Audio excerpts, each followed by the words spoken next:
다 함께 기도하시므로 11월 24일 월요일 매일 예배 시작하겠습니다. 다 함께 기도하시겠습니다.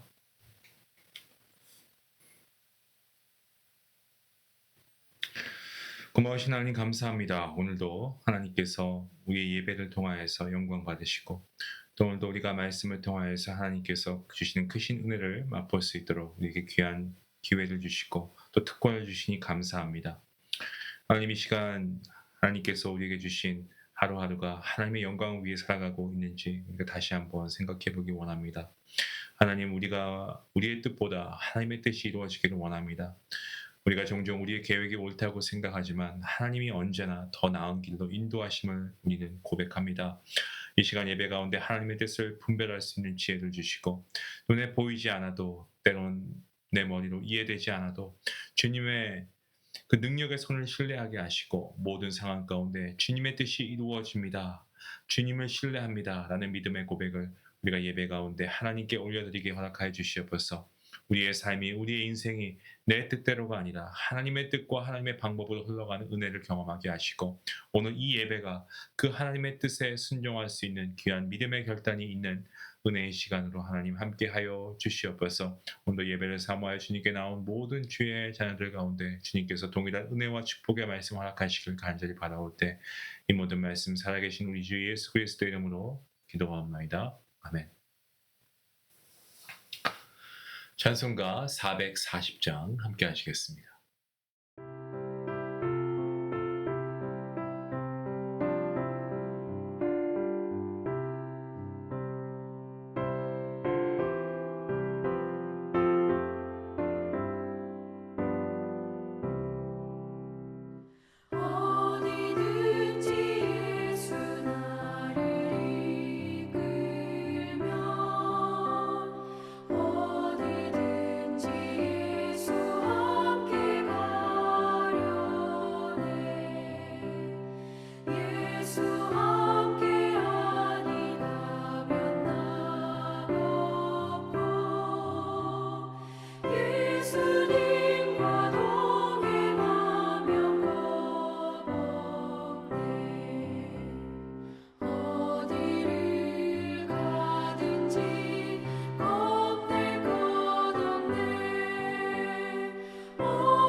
오늘 우리가 함께 볼 말씀은 여호수아 8장입니다. 10절부터 23절까지의 말씀, 우리 함께 말씀을 읽도록 하겠습니다. 여호수아가 아침에 일찍 일어나 백성을 점호하고 이스라엘 장로들과 더불어 백성에 앞서 아이로 올라가매 그와 함께한 군사가 다 올라가서 그 성읍 앞에 가까이 이르러 아이 북쪽에 진치니 그와 아이 사이에는 한 골짜기가 있더라. 그가 약 5천 명을 택하여 성읍 서쪽 베델과 아이 사이에 매복시키니 이와 같이 성읍 북쪽에는 온 군대가 있고 성읍 서쪽에는 복병이 있었더라. 여호수아가 그 밤에 골짜기 가운데로 들어가니 아이 왕이 이를 보고 그 성읍 백성과 함께 일찍 일어나 급히 나가 아바라 앞에 이르러 정한 때에 이스라엘과 싸우려 하나 성읍 뒤에 복병이 있는 줄은 알지 못하였더라. 여호수아와 온 이스라엘이 그들 앞에서 거짓으로 패한 척하며 광야길로 도망하매 그 성읍에 있는 모든 백성이 그들을 추격하려고 모여 여호수아를 추격하며 유인함을 받아 아이 성읍을 멀리 떠나니 아이와 베델에 이스라엘이 따라가지 아니한 자가 하나도 없으며 성문을 열어놓고 이스라엘을 추격하였더라. 여호와께서 여호수아에게 이르시되 내 손에 잡은 단창을 들어 아이를 가리키라. 내가 이 성읍을 내 손에 넘겨주리라. 여호수아가 그의 손에 잡은 단창을 들어 그 성읍을 가리키니 그의 손을 드는 순간에 복병이 그들의 자리에서 급히 일어나 성읍으로 달려 들어가서 점령하고 곧 성읍에 불을 놓았더라. 아이 사람이 뒤를 돌아본즉 그 성읍의 연기가 하늘에 닿은 것이 보이니 이 길로도 저 길로도 도망할 수 없이 되었고 광야로 도망하던 이스라엘 백성은 그 추격하던 자에게로 돌아섰더라. 여호수아와 온 이스라엘이 그 복병이 성읍을 점령함과 성읍의 연기가 오름을 보고 다시 돌이켜 아이 사람들을 쳐 죽이고 복병도 성읍에서 나와 그들을 치매 그들이 이스라엘 중간에 든지라. 어떤 사람들은 이쪽에서 어떤 사람들은 저쪽에서 쳐 죽여서 한 사람도 남거나 도망하지 못하게 하였고 아이 왕을 사로잡아 여호수아 앞으로 끌어왔더라. 아멘. 하나님께서는 여호수아에게 첫 만남을 떠올리게 하십니다. 나아가서 현재 마주한 상황이 정말 그 소명의 여정의 일부라는 사실을 다시 한번 약속하십니다. 이스라엘은 약속을 받았고 그 약속을 위해 다시 싸우고 있습니다. 어제 본문이었죠. 같은 8장의 1절과 7절 말씀 그리고 오늘 18절 말씀에 이렇게 이야기하고 있습니다. 1절 말씀에 여호와께서 여호수아에게 이르시되 두려워하지 말라 놀라지 말라 군사를 다 거느리고 일어나 아이로 올라가라. 보라 내가 아이 왕과 그의 백성과 그의 성읍과 그의 땅을 다 내 손에 넘겨주었으니 7절 말씀입니다. 너희가 그 성읍을 취하거든 그것을 불살라 여호와의 말씀대로 행하라. 보라 내가 너희에게 명령하였느니라 하고 오늘 18절 본문 말씀입니다. 여호와께서 여호수아에게 이르시되 내 손에 잡은 단창을 들어 아이를 가리키라. 내가 이 성읍을 내 손에 넘겨주리라. 여호수아가 그의 손에 잡은 단창을 들어 그 성읍을 가리키니 아이 성은 공짜로 주어지지 않았습니다. 여호수아는 다시 백성들의 마음을 모아야 했습니다. 전투 준비를 하고 목숨을 걸고 나아가야 했죠.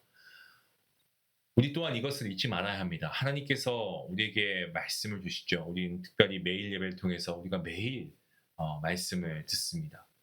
또 우리가 주일에는 우리가 예배 후에 또 성도의 교제를 통해서 정말 그 교제 가운데 주시는 또 위로의 회복의 메시지 우리에게 참 너무나 은혜가 되죠. 하지만 우리가 이 말씀을 들었을 때 우리가 그저 우리가 말씀을 듣고 좋은 말씀이구나 뭐 수첩에 적고 이런 걸로 끝나는 것이 아니고요. 우리가 정말 하나님의 말씀을 우리가 계속해서 되새겨야 합니다. 특별히 우리가 죄에 대해서는 더 그렇습니다. 우리가 하나님의 거룩한 백성이 되기 위해서 우리가 거룩하게 살기 위해서 우리 스스로도 몸부림쳐야 하지 않겠습니까?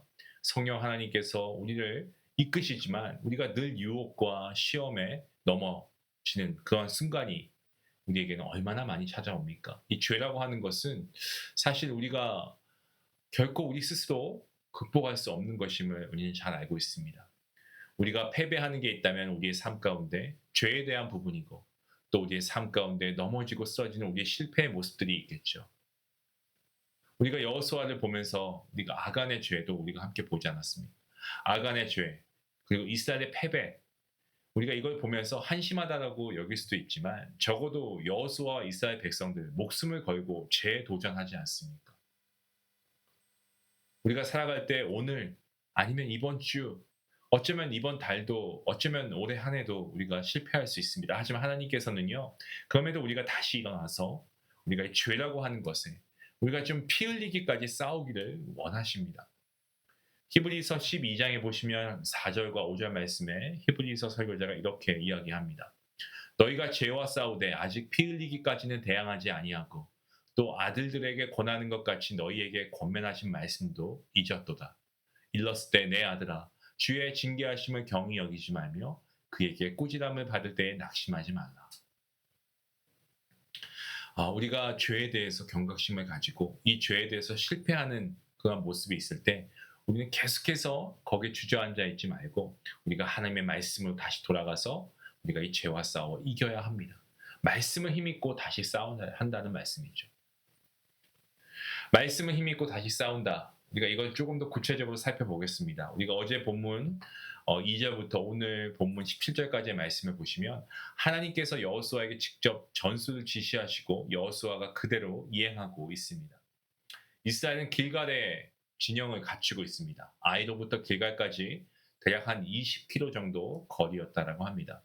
이스라엘은 처음에 졌던 방법대로 싸우는 척 하다가 뒤로 물러가서 아이 왕을 유도하죠. 그리고 아이 왕이 후퇴하는 본대를 따라서 성에서 나오자마자 몰래 서쪽에서 돌아가서 베델 근처에 숨어있던 매복조가 이 성을 점령합니다.